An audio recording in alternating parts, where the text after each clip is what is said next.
Bonjour, je viens par cette première vidéo contribuer à la co-construction de ce nouveau monde. J'ai envie d'y participer avec ce que je suis, de ma place. Donc cette première vidéo, ça va être la première d'une petite série que j'aimerais faire autour d'un mantra qui me tient très à cœur depuis toute jeune fille. Comment restaurer le lien entre nos paroles et nos actes? Alors qui suis-je pour aborder ce sujet? Eh bien, je suis une bâtisseuse, c'est-à-dire que toute ma carrière professionnelle, je l'ai construite autour du fait de ancrer dans le réel les valeurs qui sont les miennes. Et tout a toujours tourné autour du fait de comment aider mes concitoyens qui n'ont pas eu la chance d'avoir, comment je peux contribuer à ma manière pour faire en sorte qu'ils aient. Et pour moi, posséder quelque chose, ça a toujours été d'avoir son logement. Je ne peux concevoir une vie d'homme digne sans son logement. L'endroit où l'on peut recevoir ses amis, se reposer, se ressourcer, fonder sa famille. Et donc, j'ai accueilli dans les différentes associations que j'ai créées des sans domicile fixe, des malades du sida, des réfugiés, des sortants de prison, toutes ces personnes qui n'ont pas eu la chance d'avoir. Mais tout de suite, j'ajoute que si je suis là aujourd'hui, c'est parce que, au-delà d'avoir, ce qui compte, ce qui a toujours compté pour moi, mais peut-être encore plus aujourd'hui avec la maturité qui est la mienne, c'est d'être. Être ce que l'on est vraiment, sachant que pour moi, je crois profondément qu'en chacun de nous, il y a un potentiel infini. Mais que, hélas, sous les épreuves de nos vies, parfois, on s'en rend plus compte.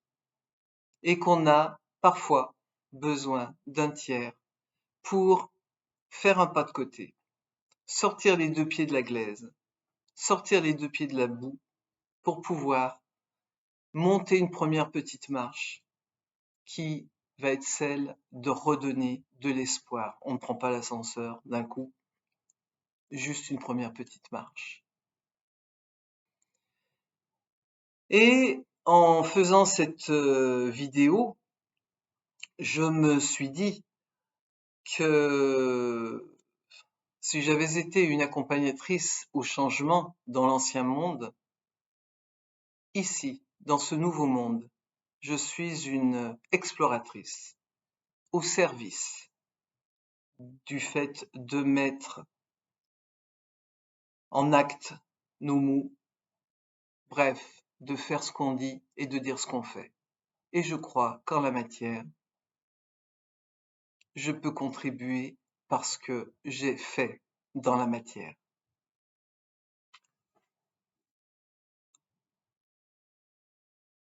Chaque matin, je me lève en me disant, tu veux la guerre ou tu veux la paix? Avec mon entourage proche, comment je communique de manière à ce qu'ils sachent, à ce qu'ils sentent que mon choix, il est fait. Je veux la paix. Et que pour cela, évidemment, il y a une manière de communiquer qui repose sur une propension, une qualité à être, c'est celle d'oser, c'est celle d'avoir du courage, c'est celle de se regarder avec nos failles, nos faiblesses, nos dysfonctionnements. Et que si nous voulons construire un monde de paix, il me paraît important aujourd'hui de partir de là où nous en sommes dans notre société qui se délite. On le voit tous les jours, ce vieux monde qui s'écroule.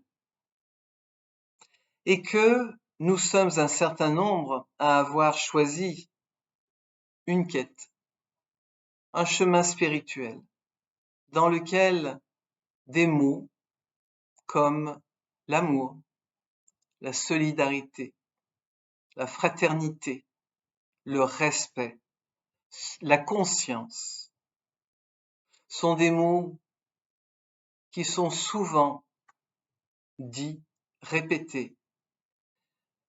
Mais vous voyez, le challenge pour moi de ce nouveau monde que nous créons, c'est comment nous allons ancrer, et nous ancrons déjà, ou pas, ces mots dans leur réalité, dans la réalité, dans notre réalité.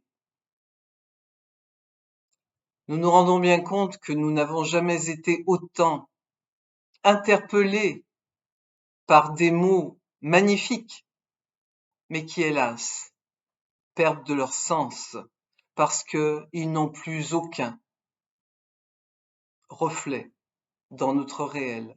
Ils ne s'ancrent pas dans la matière. Je crois que c'est là l'un des plus gros challenges qui nous attend, qui nous est proposé. C'est comment, autour de ces mots, pour qu'ils ne soient pas des mots valises, comment nous pouvons leur donner de la chair. Et donc j'en arrive à ma première, je dirais, proposition. Il y en aura d'autres. Ces propositions auront lieu tous les mercredis, le matin. Donc je vous donne déjà rendez-vous mercredi prochain pour vous donner quelques connaissances de nos dysfonctionnements en termes de communication et évidemment voir ensemble comment nous pouvons faire ce pas de côté dont je parlais précédemment. Nous avons en gros, en moyenne, une dizaine de mauvaises habitudes en termes de communication. La première mauvaise habitude, c'est attendre. Comme j'aime chanter, je suis une amatrice, je vais vous la chanter.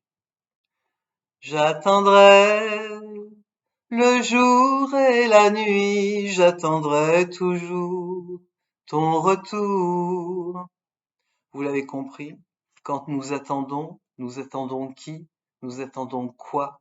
Nous attendons quelque chose qui est extérieur à nous. C'est logique quand on voit de là où nous venons. Nous sommes tous issus d'une matrice et dans cette matrice, nous ne demandions rien puisque nous avions tout sans rien demander. Nous avions bien sûr la nourriture par le cordon ombilical, nous avions des bruits feutrés, une lumière tamisée, une chaleur à bonne température. Et puis un jour, la naissance arrive, nous parlons, d'autres avant moi, mieux que moi, ont parlé du traumatisme de la naissance. Et donc, nous arrivons au monde sous les néons, dans un bruit incroyable. Nous avons froid, nous avons chaud, le bain n'est pas forcément à la température idéale. Et quand nous avons faim, nous sommes obligés de crier, de pleurer, d'appeler. Bref. Et notre inconscient dans tout ça, eh bien, il est là pour nous rappeler que le changement pour nous est un traumatisme et qu'il va nous préserver dans le fait de ne rien lui demander. Il veut nous laisser à cet état initial qui est que nous avions tout sans rien demander.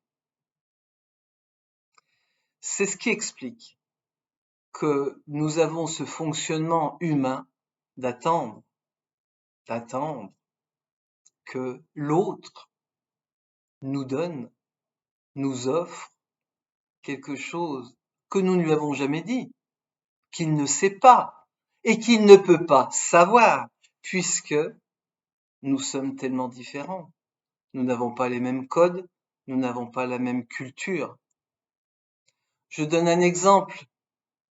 Une vieille tante sur son lit de mort qui, avant de partir, et c'est mon oncle qui va me le dire, lui confie d'une petite voix tellement faible, puisqu'elle était à la fin de sa vie: j'aurais tellement aimé que tu m'offres des fleurs, mais sans autre intention que celle de m'offrir des fleurs, pas pour un anniversaire, pas pour la Saint-Valentin.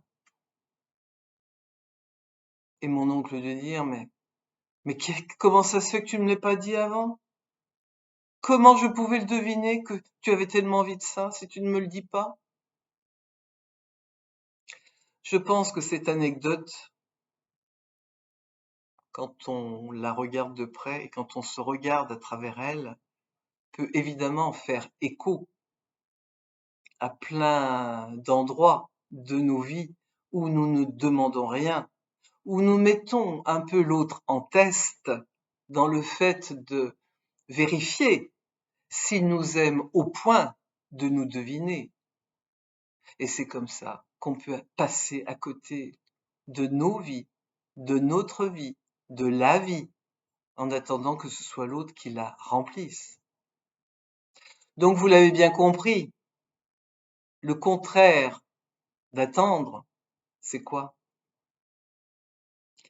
C'est d'expliciter clairement ses besoins à l'autre, les lui exprimer, tout simplement, et il disposera. À mercredi.